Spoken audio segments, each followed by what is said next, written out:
औज़ुबिल्लाहिमिनश्शैतानिर्रजीम बिस्मिल्लाहिर्रहमानिर्रहीम अस्सलामु अलैकुम। जाहिद हुसैन शाह एक नए ट्यूटोरियल एक नए वीडियो के साथ आपकी खिदमत में हाज़िर। नए आने वाले व्यूअर से गुजारिश, अगर अभी तक आपने हमारे चैनल को सब्सक्राइब नहीं किया तो बराए मेहरबानी हमारे चैनल को सब्सक्राइब कर लें ताकि हर नए आने वाली वीडियो से आप मुस्तफ़ीद हो सकें। चलें शुरू करते हैं जी आज की वीडियो। हमारा main topic M S Word और एम एस वर्ड के रिबन में से हम इंसर्ट के टैब को डिस्कस कर रहे हैं और इंसर्ट के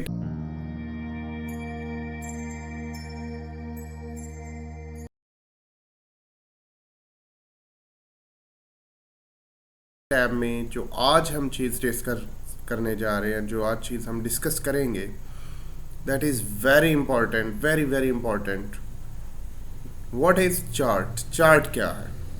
okay, I will tell you about chart. Chart क्या होता है मैं आपको इसके बारे में बताऊंगा। तो सिंपल ये है कि अगर इसके हम शॉर्ट इंग्लिश में एक छोटी सी डेफिनेशन देखें जिससे आगे हमारा उर्दू में कंसेप्ट क्लियर होगा। Chart is graphical representation of your data.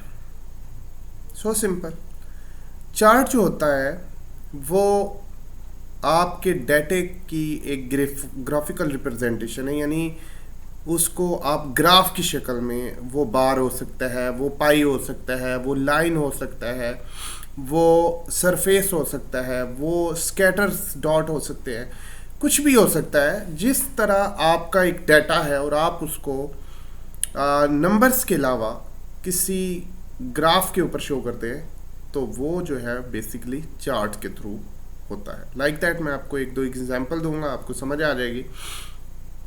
हम में से अक्सर लोग क्रिकेट देखते हैं तो आपने देखा होगा जब भी ओवर ख़त्म होता है तो एक हमें स्क्रीन पर एक बोर्ड दिखाया जाता है, उसके अंदर आपने देखा होगा बार्स बने होते हैं, ठीक है, बार बने होते हैं और उसके साथ या फिर लाइन ड्रॉ की जाती है कि जी इस ओवर में इतनी एवरेज रही। अगर तो एवरेज जो है वो अच्छी रही तो जो लाइन होती है या वो जो बार होता है वो राइज अप होता है, वो ऊपर की तरफ जाता है। लेकिन अगर प्रोग्रेस डाउन जाती है या एवरेज उस ओवर में ठीक नहीं निकलती तो वो जो लाइन है या वो जो बार है वो डाउन की तरफ आता है। That is so simple. तो इससे क्या होता है, और जब हमारी टीम एक बैटिंग कर चुकी होती है तो उसका भी एक ग्राफ शो करवाया जाता है, लाइन ग्राफ के तौर पर, लाइन चार्ट के तौर पर, और उसमें हमें ये दिखाया जाता है जी कि पहले ओवर में इस टीम की क्या प्रोग्रेस थी। मे बी इसकी जो रन रेट थी वो काफ़ी हाई जा रही थी, ठीक है। सेकंड जो ओवर आया उसमें बॉलर ने बहुत मेहनत की और बैट्समैन उस लेवल पे स्टेबल नहीं हो सका और ओवर की एवरेज डाउन हो गई। तो इस तरह करते करते पूरे मैच के 50 ओवर हों, 20 ओवर हों, तो उनकी एवरेज निकाल दी जाती है, उनकी एक लाइन ड्रॉ कर दी जाती है जिसको हम सिर्फ एक लाइन देख के ये बता सकते हैं कि इस टीम की किस किस ओवर में जो रन रेट थी वो हाई थी और किन किन ओवर में ये टीम बहुत ज़्यादा लो रन रेट पर रही। तो ये क्यों? क्योंकि ये चार्ट है। और इसके अलावा एक एग्जांपल और मैं आपको दे देता हूँ। कंपनीज जो होती हैं, मोस्टली कंपनीज जो बड़ी बिजनेसमैन होते हैं, उनकी जो बड़ी बड़ी कंपनीज हैं वो क्या करती हैं, वो अपनी ईयरली रिपोर्ट जो एनुअल रिपोर्ट होती है वो भी चार्ट के थ्रू शो करवाती हैं। और या फिर ईयर्स का कंपैरिजन करने के लिए, यानी फॉर एग्जांपल वो कहते हैं नहीं हमारी ये जो रिपोर्ट है, फाइनेंशियल रिपोर्ट है, या हमारी ये इनकम और रेवेन्यू या इनकम और एक्सपेंस की रिपोर्ट है, या ये हमारी प्रॉफिट और लॉस रिपोर्ट है, तो 5 साल का वो कंपैरिजन ले रहे होते हैं। तो देखते हैं जी पहली ईयर में जो कंपनी के एक्सपेंस थे वो कम थे और जो रिवेन्यू था, जो इनकम थी वो ज़्यादा थी। That's fine. साथ ही सेकंड ईयर का कंपैरिजन आता है और वहाँ पे क्या होता है, कंपनी की इनकम कम होती है, एक्सपेंस ज़्यादा होते हैं। और आगे 3 ईयर में फिर ऐसा होता है कि कंपनी के एक्सपेंस कम होते हैं, इनकम ज़्यादा होती है। तो ये चीज़ इस तरह शो करवाई जाती है चार्ट्स के थ्रू। ओके, और इसका फ़ायदा क्या होता है, जब ये एनुअल फंक्शन होता है और इसमें ये चीज़ शो करवाई जाती है तो जो इन्वेस्टर्स हजरात हैं वो कंपनी का जो चार्ट के थ्रू एनालाइज करते हैं कि ये कंपनी इस काबिल है कि इसमें इन्वेस्टमेंट की जा सके, क्या ये कंपनी हमारी इन्वेस्टमेंट को सिक्योर करेगी, इसको प्रॉफिट में कन्वर्ट करेगी, या यही कंपनी हमारी जो इन्वेस्टेड मनी है उसको भी ख़त्म कर देगी या उसका भी हमें लॉस होगा। तो ये चीज़ें जो है वो बड़ी इंपॉर्टेंट होती हैं, इसलिए एक्सेल के अंदर हम जो है वो चार्ट्स यूज़ करते हैं। एमएस वर्ड के अंदर भी चार्ट एक्सेल के थ्रू आएगा, पावर पॉइंट में भी चार्ट एक्सेल के थ्रू आएगा, एमएसएसएस में भी चार्ट एक्सेल के थ्रू आएगा। तो चार्ट हमेशा एमएस एक्सेल की तरफ से आते हैं, ठीक है जी।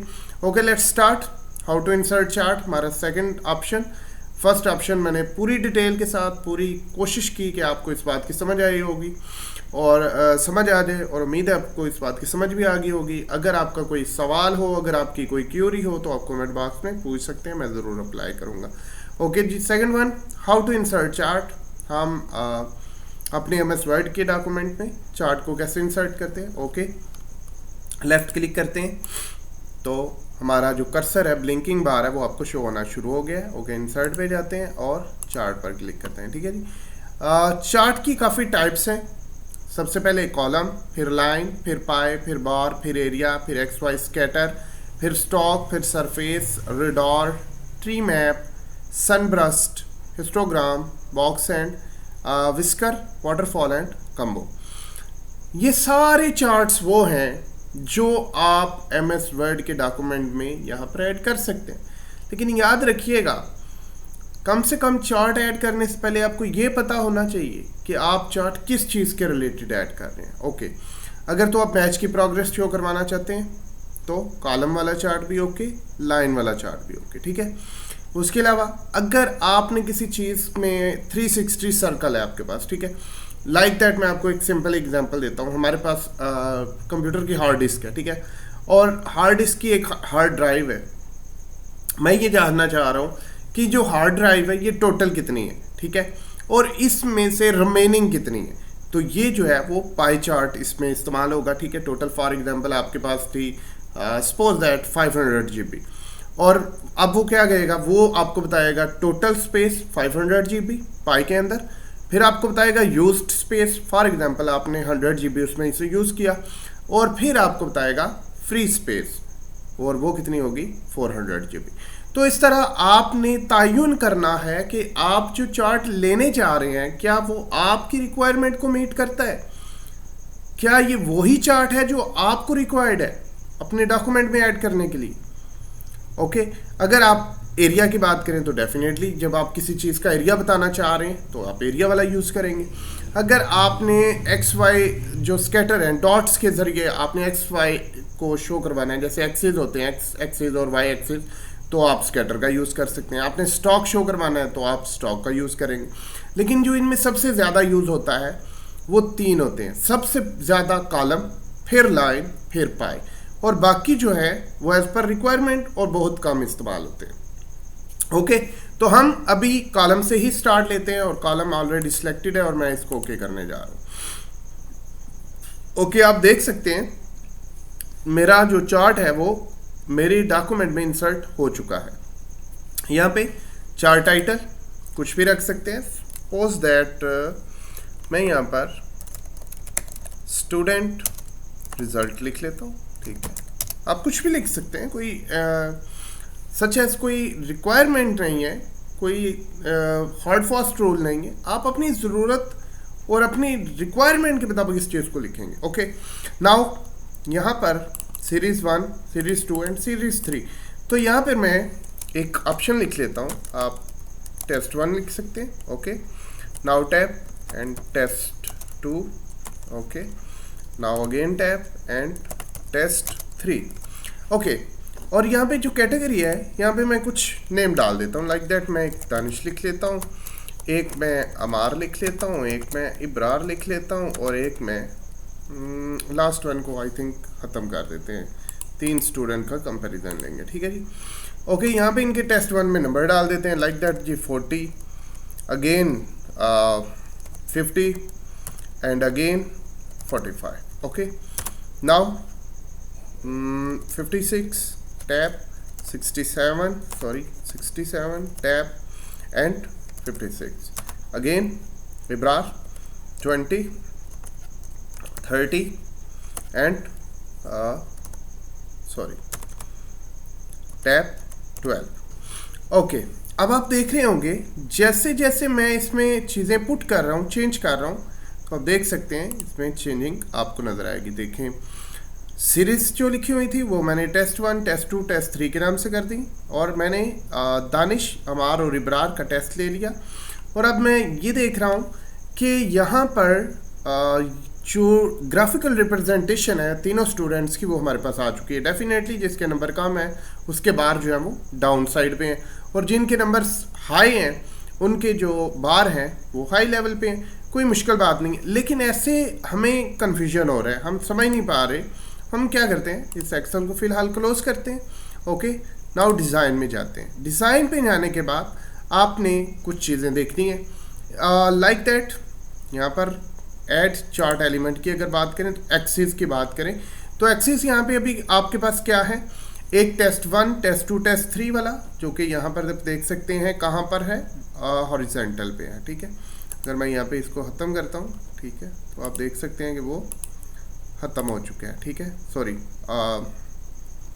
यहाँ पे जो एक्सिस थे सीरीज़ 1, सीरीज़ 2, सीरीज़ 3, इसकी जगह मैंने क्या डाल दिया, टेस्ट 1, टेस्ट 2, 3। और बेसिकली जो यहाँ पर स्टूडेंट्स के नेम है वो हमारे क्या हैं, एक्सिस हैं और हॉरिजॉन्टल एक्सिस हैं। इसी तरह जो प्राइमरी वर्टिकल एक्सिस हैं वो काउंटिंग है। ठीक है, ये वाली काउंटिंग, ये आपके प्राइमरी वर्टिकल एक्सिस और ये वाले आपके हॉरिजॉन्टल एक्सिस। ठीक है, इसके अलावा एक्सिस टाइटल आप देना चाहते हैं तो ये आप देख सकते हैं हॉरिजॉन्टल हमारे के बिल्कुल नीचे एक्सिस टाइटल आ रहा है, और इसी तरह वर्टिकली आपको ये 30 to 50 के दरमियान एक्सिस टाइटल शो हो रहा है। चार टाइटल की बात करें तो ऑलरेडी आपको स्टूडेंट नज़र आ रहा है, अगर मैं इसको नन कर दूँ तो खत्म, अबाव करूँ तो ऊपर, और सेंटर करूँ तो ये कुछ इस तरह से होगा। ठीक है, इसके अलावा मोर टाइटल पे जाएँ तो यहाँ से आप इसको ग्रेडियंट, टेक्सचर, पिक्चर जो आप लगाना चाहें वो आप यहाँ पे ऐड कर सकते हैं, लेकिन जो भी करना है एज पर योर रिक्वायरमेंट होना चाहिए। ठीक है, प्रीसेट में भी यूज़ कर सकते हैं, डायरेक्शन चेंज कर सकते हैं, क्योंकि अब हमने जो है वो ग्रेडियंट यूज़ किया है। ओके, इसके अलावा अगर मैं डाउन में जाऊं तो डाटा लेबल्स, अब ये बड़ी इंपॉर्टेंट चीज़ है जो मैं डाटा लेबल की बात करने जा रहा हूँ। अब क्या होगा, इन बार के ऊपर इनका डाटा लेबल कर दिया जाएगा, और हम इजीली देख सकते हैं फिर जब ये लेबल हो जाएगा कि दानिश ने पहले टेस्ट में कितने नंबर लिए, दूसरे में कितने लिए, तीसरे टेस्ट में कितने नंबर थे, इसी तरह मार और इसी तरह ब्रार। ओके, यहाँ पे डाटा लेबल नन है, आप कर देंगे सेंटर तो ये देखिए सेंटर में शो हो जाएंगे। आप कहते हैं इनसाइड, इनसाइड आ जाएंगे। आप कहेंगे बेस, नीचे आ जाएंगे। आप कहेंगे आउटसाइड एट तो वहाँ पे चले जाएंगे। ओके, डाटा कॉल आउट लगाएंगे तो इस तरह से भी ये शो हो जाएगा, अमार 56 एंड। ओके, आप क्या कर सकते हैं, यहाँ पर अगर डाटा कॉल आउट करेंगे तो वो नेम के साथ नंबर शो करवाएगा। ये सबसे बेहतर और बेहतरीन है, लेकिन इसके अलावा भी अब जो चीज़ें हम यहाँ पे यूज़ कर रहे हैं ये भी हमें क्लेरिफाई कर रही हैं कि ये देखें जी, दानिश ने 40 नंबर पहले टेस्ट में लिए थे, 50 सेकंड में, और 45 थर्ड टेस्ट में इसके मार्क्स थे। ओके, डाटा लेबल हो गया। एरर बार्स, ये देखें यहाँ पर एरर बार्स हैं, लेकिन इनकी इतनी ज़रूरत नहीं होती। ठीक है, ग्रिड लाइंस की अगर हम बात करें तो ये grid lines options different available हैं, vertical, horizontal and primary mirror. उसके अलावा लेजेंड जो है वो भी देखें बॉटम में लगे हुए हैं, वो है टेस्ट 1, टेस्ट 2, टेस्ट 3। डन कर देंगे तो ख़त्म, राइट पे लगाएंगे तो राइट पे चला जाएगा, टॉप पे करेंगे तो टॉप में, एंड लेफ्ट करेंगे तो लेफ्ट। ठीक है, और ट्रेंड लाइन की बात करें तो आप कोई भी यहाँ से लीनियर की बात करते हैं, टेस्ट 1। ओके, तो ये आपके पास एक लीनियर सीधी सी लाइन ड्रा हो जाएगी, दैट इज़ फाइन। मैंने पूरी कोशिश की आपको चार्ट के रिलेटेड ईच एंड एवरीथिंग बताने की कि कहाँ से आप चार्ट एलिमेंट ऐड करेंगे और कौन सा चार्ट एलिमेंट जो है वो हमारे चार्ट को एक बेटर लुक दे सकता है for understanding purpose. Okay, now quick layout की बात करें तो यहाँ से भी आप क्विक का होता है मतलब तेज़ी से लेआउट चेंज कर सकते हैं। ठीक है, यहाँ से भी आप देख सकते हैं फ़र्क आपके सामने, लेकिन कोशिश यही कीजिएगा जो लुक अच्छी हो, जो लुक प्रोमिनेंट हो, जो लुक आपको रिक्वायर्ड हो, सिर्फ उसी को यूज़ कीजिएगा। ठीक है, ओके। इसके अलावा चार्ट स्टाइल की मैं बात करूं तो चार्ट स्टाइल में डिफरेंट स्टाइल्स अवेलेबल हैं जो आपकी चार्ट को एक प्रोफेशनल और अच्छी लुक देने को तैयार है। ओके, यहाँ से आप कोई भी चूज़ कर सकते हैं, लेकिन जो भी कीजिएगा एज़ पर योर रिक्वायरमेंट, और वो चीज़ सेलेक्ट कीजिएगा जो आपके डॉक्यूमेंट में एक प्रोफेशनल लुक दे। ठीक है, अगर आप ऐसे ही कोई चीज़ यूज़ कर लेंगे और आपका डॉक्यूमेंट एक प्रोफेशनल डॉक्यूमेंट नहीं लगेगा तो उस चीज़ को बनाने का कोई फ़ायदा नहीं होने वाला। ठीक है जी, ओके। इसके अलावा आप क्या कर सकते हैं, बहुत कुछ कर सकते हैं। आप फॉर्मेट में जाएं, आप इनके कलर्स भी यहाँ से चेंज कर सकते हैं। ठीक है, ये देखें हो रहे हैं। सम टाइम हमें इस चीज़ की भी रिक्वायरमेंट की जाती है जी, ठीक है वो सारा कुछ ठीक हो गया, लेकिन आप ऐसा करें फ़लाँ चीज़ को इस जो फ़लाँ बार है आपका बार नंबर 2 या 3 या टेस्ट 2 या 1 3 जो भी उसका कलर चेंज कर दें, तो आप लोग परेशान हो जाते हैं कि यार ये कैसे होगा, यहाँ पर तो उस तरह का ऑप्शन ही नहीं। तो आप फॉर्मेट में जाके ये काम बड़ी इजीली बड़ी आसानी से कर सकते हैं। आई थिंक सो आपको मेरी बातों की समझ आ रही होगी। ओके, अगेन डिज़ाइन में चलते हैं। Select data. सेलेक्ट डाटा का मतलब है कि आपने जो डाटा सेलेक्ट किया उसमें से कोई काम करना है। अबरार को हमने कम कर दिया तो अब इब्रार का डाटा यहाँ पे शो नहीं होगा। क्यों? क्योंकि हमने इब्रार के डाटा को यहाँ से निकाल दिया था। सिलेक्ट डाटा की बात की थी हमने। इसी तरह इब्रार अगेन ऐड कर लिया। अब मैं कहता हूँ यहाँ पर लाइक दैट एडिट डाटा करना चाह रहा हूँ। ठीक है, एडिट डाटा करते हैं। अगर मैं यहाँ पे कुछ टेल कर देता हूँ या कुछ ऐड कर देता हूँ, इब्रार की जगह मैं उस्मान कर लेता हूँ, सपोज दैट। ओके जी, उस्मान। ओके, आप यहाँ पे बाहर आए, इसको क्लोज करें। अब देखें इब्रार की जगह उस्मान, क्योंकि मैंने डाटा को क्या कर दिया, एडिट। रिफ्रेश डाटा का अगर ऑप्शन आए तो आप उसको रिफ्रेश करेंगे। जो चीज़ शो नहीं हो रही आपके चार्ट के अंदर, आप चाह रहे हैं कि वो शो हो, आपने उसको इम्प्लीमेंट भी किया लेकिन वो शो नहीं हुई, तो आप उसको रिफ्रेश कर सकते हैं। और last one, change chart type. आप अगेन से कोई भी चार्ट टाइप जो है वो चेंज कर सकते हैं। अगर लाइन की बात करें तो लाइन में कुछ ये प्रोग्रेस शो होगी, और अगर हम अगेन चार्ट टाइप जो है वो करते हैं चेंज और पाए पे जाते हैं तो पाए में कुछ यूँ होगा। ठीक है, तो डिफरेंट चीज़ें मैंने आपको करके दिखाई। आप बड़ी आसानी से इस चीज़ का इस्तेमाल कर सकते हैं। आप यहाँ पर डिफरेंट व्यूज़ आ चुके हैं। ठीक है, तो स्टाइल वगैरह आप यहाँ से चेंज कर सकते हैं। आई थिंक सो आपको मेरी इस सारी बातों की समझ आई होगी। अगर आपका कोई क्वेश्चन हो तो आप कमेंट बॉक्स में क्वेश्चन कर लीजिएगा, मैं ज़रूर रिप्लाई करूँगा। आप सबसे फिर से यही गुजारिश, अगर अभी तक आपने मेरी वीडियो को लाइक नहीं किया और मेरे चैनल को सब्सक्राइब नहीं किया तो बराए मेहरबानी मेरे वीडियो को लाइक कर लें और मेरे चैनल को सब्सक्राइब कर लें, और साथ ही मौजूद बेल आइकन पर क्लिक कर लें ताकि हर नए आने वाली वीडियो से आप मुस्तफ़ीद हो सकें। Thank you so much for watching this video. Take care. अल्लाह हाफिज़।